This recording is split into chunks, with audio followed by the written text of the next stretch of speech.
할렐루야. 오늘 매일 주님과 함께 찬송가 266장입니다. 주의 피로 이룬 샘물 함께 부르며 시작하겠습니다.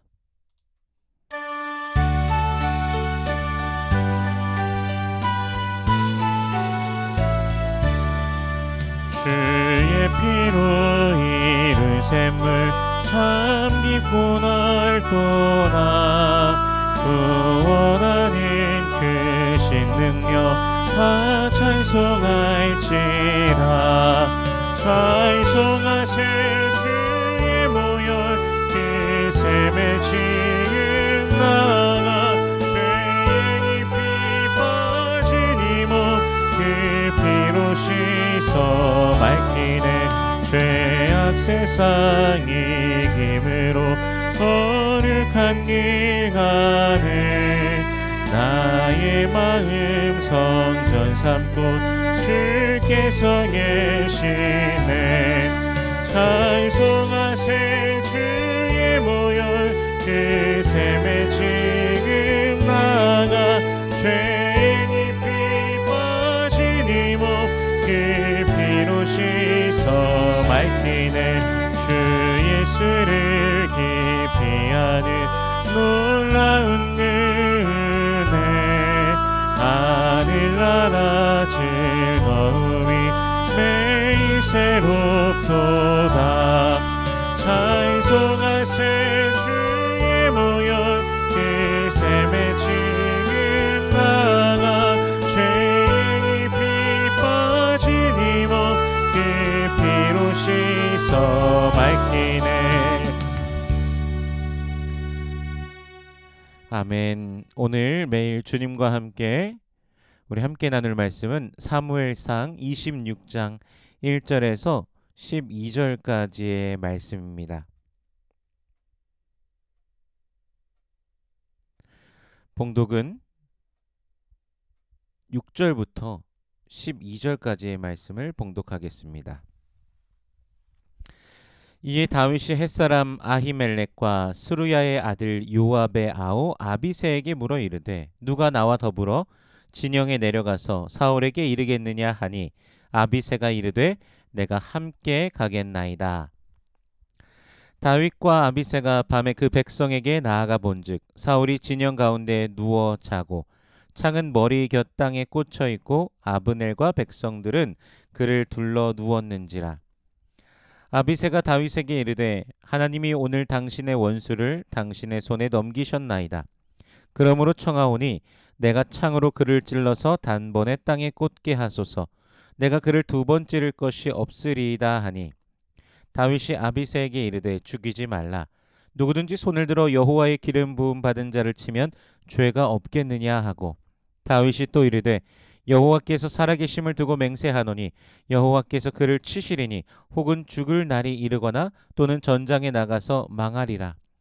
내가 손을 들어 여호와의 기름 부음 받은 자를 치는 것을 여호와께서 금하시나니 너는 그의 머리 곁에 있는 창과 물병만 가지고 가자 하고 다윗이 사울의 머리 곁에서 창과 물병을 가지고 떠나가되 아무도 보거나 눈치채지 못하고 깨어있는 사람도 없었으니 이는 여호와께서 그들을 깊이 잠들게 하셨으므로 그들이 다 잠들어 있었기 때문이었더라. 아멘. 잠시 기도하겠습니다.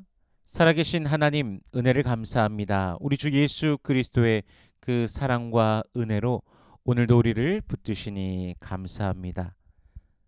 그리스도의 넓으신 그 은혜, 그 십자가 사랑이 우리에게 있음에 감사합니다. 우리를 모든 죄로부터 해방시키시고 영원하신 하나님의 나라를 바라보며 오늘도 살아가게 하시니 감사합니다. 믿음으로 용기를 가지고 세상 가운데 승리하며 나아가는 주의 백성들 되게 하여 주시옵소서. 주님을 찬미하며 매일 전진케 하여 주시옵소서. 마음의 소원들, 기도의 제목들이 있습니다. 우리 주님 이미 알고 계시오니 부르짖는 모든 백성들에게 주여 응답하여 주시옵소서. 먼저 하나님의 나라와 의를 구할 때 이 모든 것을 더하시는 아버지의 놀라우심을 경험케 하여 주시옵소서. 말씀을 대합니다. 성령께서 친히 말씀 조명하여 주시사 깨닫게 하시고 아멘으로 화답케 하시며 순종케 하시며 하늘로부터 내려오는 신령한 복을 누리는 모든 주의 백성들 되게 하여 주시옵소서. 감사드리며 예수님 이름으로 기도드립니다. 아멘. 오늘 본문에서는 10사람들이 다윗의 위치를 사울에게 제보합니다. 24장에서 엔게디 광야에서 다윗이 사울을 죽일 수 있는 기회가 있었지만 죽이지 않고 선을 베풉니다.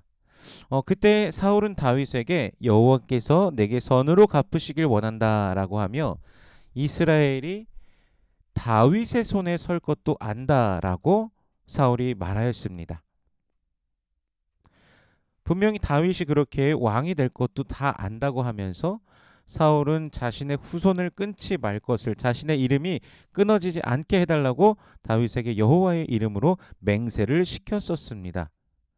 그런데 정작 오늘 10사람들이 다윗의 위치를 제보하니까 사울은 군사 3,000명을 데리고 다윗을 잡으러 10광야로 갑니다. 그런데 그곳에서 다윗이 먼저 사울을 발견합니다. 사울은 그가 지친 곳에서 휴식 시간을 가지고 있었습니다. 그때 다윗은 요압의 아우 아비새와 함께 진영으로 갑니다. 많은 사람이 간 게 아닌 둘이서 그렇게 이동한 것으로 보여지는데요. 사울은 진영 한가운데서 자고 있고 그의 창은 바닥에 꽂혀 있고 아브넬과 군인들이 사울을 둘러싸고 있습니다. 아브넬은 이제 사울의 친척입니다. 그러면서 사울을 평생 동안 이제 지키면서 함께한 그런 자입니다. 물론 나중에 이제 사울의 죽음 이후에 나중에 그가 다윗의 편으로 서는 일이 있긴 하지만 그러다가 또 이제 요압의 손에 죽게 되는 그런 일이 있습니다. 아무튼 아브넬은 그렇게 평생을 사울 옆에서 있는 자인데 그렇게 군인들이 쉬고 있는 그런 장면을 보면서 아비새가 다윗에게 요압의 아우 아비새가 다윗에게 당장 창으로 사울을 찔러 죽이겠다라고 말합니다. 의기양양하게 두 번 찌를 것도 없이 단번에 죽이겠다라고 말합니다. 그러나 다윗은 죽이지 말라고 만류하면서 여호와의 기름 부음 받은 자를 칠 수 없다라고 말합니다. 이것은 마찬가지로 24장에서도 그렇게 다윗이 말하지 않았습니까? 그리고 10절을 보면은 다윗이 또 이르되 여호와께서 살아계심을 두고 맹세하노니 여호와께서 그를 치시리니 혹은 죽을 날이 이르거나 또는 전장에 나가서 망하리라. 다윗이 그 사울에 대해서 이렇게 말하고 있습니다. 다윗의 그 믿음이 한층 더 성숙해졌음을 보게 되는 것이죠. 자신이 나서서 사울에 대해서 해결하려고 하였던 그 마음, 자신의 감정에 휩쓸려 갖고 있었던 그 마음, 이제는 그러지 않고 하나님께서 분명히 하실 것임을 확신하며 아비새에게 말하고 있는 것입니다. 여호와께서 분명히 그를 치실 것이다. 그의 죽을 날이 이르거나 또는 전장에 나가서 망하리라는 것, 하나님께서 그렇게 하실 것이라는 것을 확신하는 것이죠.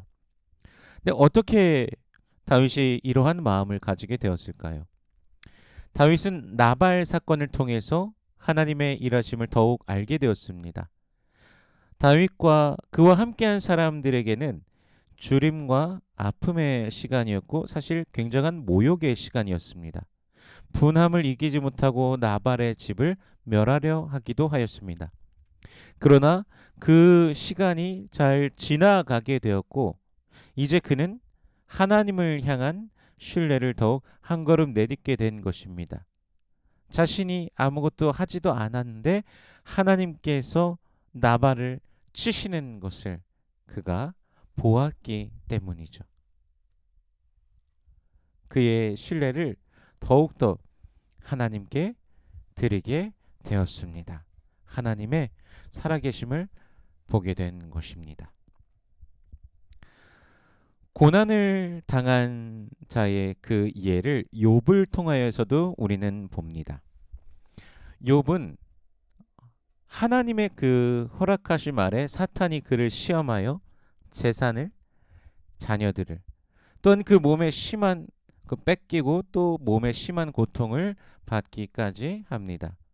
그럼에도 불구하고 하나님을 원망하지 않고 욥이 한 그 고백 중에 하나가 주신 자도 하나님이시요 취하신 자도 하나님이시니 하나님께서 영광 받으실 것이라고 하는 그런 고백을 하지 않습니까?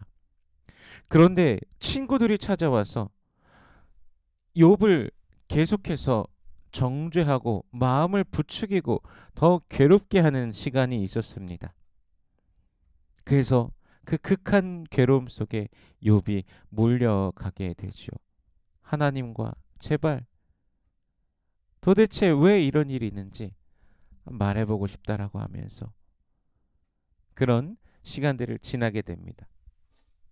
근데 그 시간을 지나서 하나님께서 친히 등장하셔서 말씀하실 때 욥은 오히려 전능자 앞에서 티끌과 제 가운데서 회개한다라는 고백을 여호와께 드리게 됩니다. 그 뒤에 그는 이전보다 더 큰 부를 누리게 되고 자녀도 하나님께서 주는 것을 보게 됩니다. 근데 그때 욥이 그 친구들을 위하여서 기도해 주었을 때 하나님께서 욥에게 더 큰 축복을 주었다라고 성경은 말씀하고 계십니다. 바로 욥기 42장 10절의 말씀인데요. 욥이 그의 친구들을 위하여 기도할 때 여호와께서 욥의 곤경을 돌이키시고 여호와께서 욥에게 이전 모든 소유보다 갑절이나 주신지라.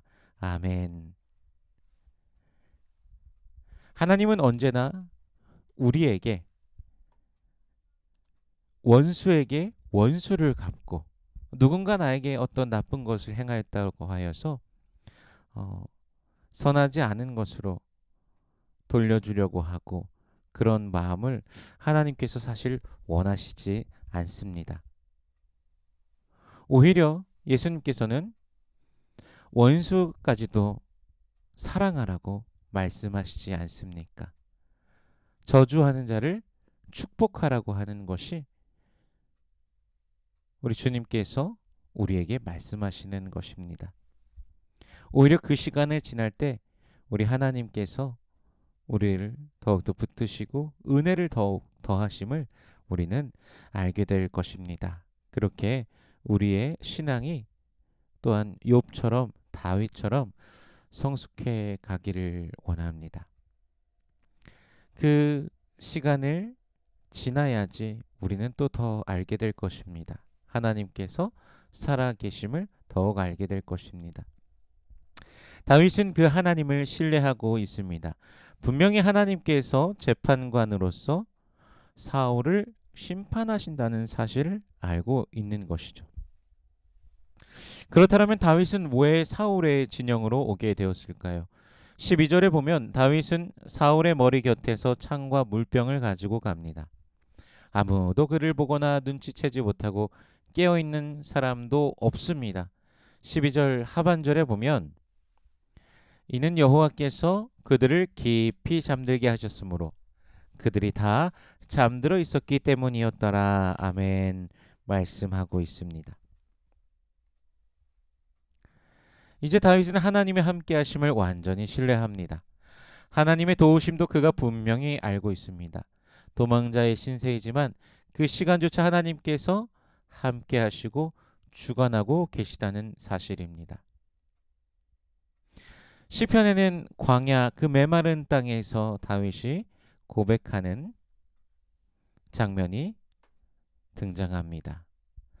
특별히 시편 63편 7절, 8절, 9절, 10절 말씀을 읽어보면요. 주는 나의 도움이 되셨음이라. 내가 주의 날개 그늘에서 즐겁게 부르리이다. 나의 영혼이 주를 가까이 따르니 주의 오른손이 나를 붙드시거니와 나의 영혼을 찾아 멸하려 하는 그들은 땅 깊은 곳에 들어가며 칼의 세력에 넘겨져 승냥이의 먹이가 되리이다. 그렇게 고백하고 있습니다. 여러분, 어떤 상황 중에 계십니까?